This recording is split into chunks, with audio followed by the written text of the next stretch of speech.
তারিখে এই প্রথম আলো 12ই সেপ্টেম্বরে একটা শিরোনাম, বিএনপির নেতাকর্মীদের হামলায় 20 ছাত্র আহত, এবং এখানে খুব স্পষ্টভাবে বলছে যে বিএনপি এটা করেছে। আর তার 2 দিন পরে যখন গোপালগঞ্জে মারা গেল, তখন সে লিখছে, টাইটেল হচ্ছে স্বেচ্ছাসেবক দলের নেতা নিহত। আচ্ছা, নিউজের মধ্যে কি লিখছে? নিউজের মধ্যে লিখছে বিএনপির নেতাকর্মীদের অভিযোগ আওয়ামী লীগের নেতাকর্মীরা এই হামলা চালিয়েছেন। এটা সাংবাদিকতা? তো তো প্রথম আলো তো ঠিক হয়নি, ডেইলি স্টার তো ঠিক হয়নি। হ্যাঁ, আমি কিন্তু আমার ভিডিওগুলোতে কন্টিনিউয়াসলি বলেছিলাম, কয়েকটা জিনিস আমি বলেছিলাম যে প্রথম আলোর মাতব্বরি, হ্যাঁ, প্রথম আলোকে উৎখাত করতে হবে, ডেইলি স্টারকে উৎখাত করতে হবে, ছায়ানটকে উৎখাত করতে হবে, উদীচীকে উৎখাত করতে হবে, সিপিবিকে উৎখাত করতে হবে। এগুলো যদি উৎখাত না হয়, তাহলে মানে বাকশাল এবং আওয়ামী শাসন এবং আওয়ামী ন্যারেটিভ, আওয়ামী ফ্যাসিবাদ, এটা উৎখাত হবে না। এগুলো পার্ট অফ দিস ফ্যাসিবাদ। এই এই প্রথম আলো, এই ডেইলি স্টার, এরাই এই ফ্যাসিবাদ তৈরি করেছে।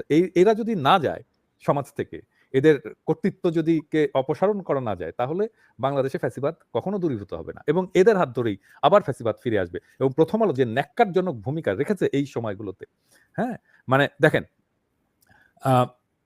6 তারিখ থেকে 9 তারিখ পর্যন্ত কতজন মারা গেছে সেটা নিয়ে একটা প্রথম রিপোর্টটা করছে, 6 থেকে 9 তারিখ পর্যন্ত কতজন মারা গেছে। কিন্তু এই বিপ্লবের সময় কতজন মারা গেছে সেইটার কোনো অনুসন্ধানের রিপোর্ট নাই। আচ্ছা, আর একটা জিনিস দেখেন, যে এখন তো আওয়ামী লীগ নাই, এখন তো হাসিনা নাই। হাসিনার আমল নিয়ে প্রথম আলো, ডেইলি স্টার একটা অনুসন্ধানের রিপোর্ট করেছে এই সময়? হাসিনার দুর্নীতি নিয়ে কোনো কিছু করেছে? ডিজিএফআই নিয়ে, আয়নাঘর নিয়ে কোনো কিছু করেছে? করেনি। তাহলে কি হলো? তো আপনি তো আপনার বিজয়টা আসলেই অর্জিত হয়েছে কিনা সেটা দেখবেন কোথায়? দেখবেন যে এই যে বাংলাদেশের যে মিডিয়া, সেই মিডিয়াতে কিভাবে আপনি রিপ্রেজেন্টেড হচ্ছেন। তো বাংলাদেশের মিডিয়াতে আপনি কিভাবে এবং এরা দেখবেন, এরা সেই আরেকটা নতুন দল, আবার সেই -2 ফর্মুলা, মাইনাস হাসিনা তো হয়ে গেছেই, আর মাইনাস বিএনপি করার জন্য একটা নতুন দল তৈরি করার জন্য দেখবেন তারা কতজনকে ইয়ে করে, কতজনকে তারা প্রমোট করে, কতজনকে তারা স্পেস দেয়, এবং তারা ফিগার তৈরি করার চেষ্টা করে। দেখবেন এটা একেবারে মানে টেক্সট বুক এক্সাম্পল। ঠিক এইভাবেই ইন্ডিয়া কাজ করে, ঠিক এইভাবে ইন্ডিয়া কাজ করে। এবং প্রথম আলো যে একটা ইন্ডিয়ান মিডিয়া, প্রথম আলো যে ভারতের মিডিয়া, এ ব্যাপারে কি কারো কোনো সন্দেহ আছে?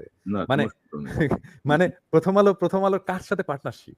এই যে চরকির পার্টনারশিপ কার সাথে? ইন্ডিয়ার সাথে পার্টনারশিপ। তো বাংলা ইন্ডিয়ান হাই কমিশনার বাংলাদেশে কোন মিডিয়া হাউসে যায়, সাইন করে, এমওইউ সাইন করে? প্রথম আলোতে তো, তাই না?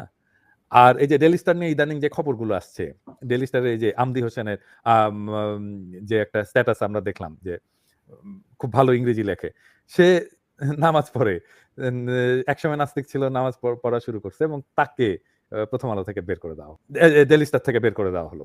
হ্যাঁ, তো মানে যতক্ষণ পর্যন্ত এই সুশীলের যে ভয়েস, এই যে বাঙ্গু সেকুলারদের যে কালচারাল এলিটদের যে ভয়েস, এটা যতদিন পর্যন্ত এটাকে ধ্বংস করা না যাচ্ছে, ততদিন পর্যন্ত আমাদের বিপ্লব ইয়ে হবে না।